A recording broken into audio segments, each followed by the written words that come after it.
We grow older and hence wiser, we slowly realize that wearing a $300 or $30 watch, they both tell the same time.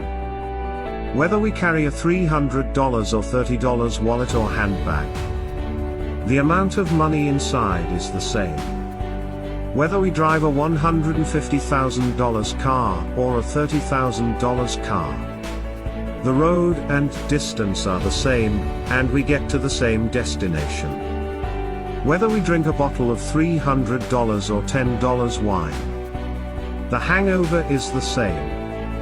Whether the house we live in is 300 or 3,000 square feet, loneliness is the same.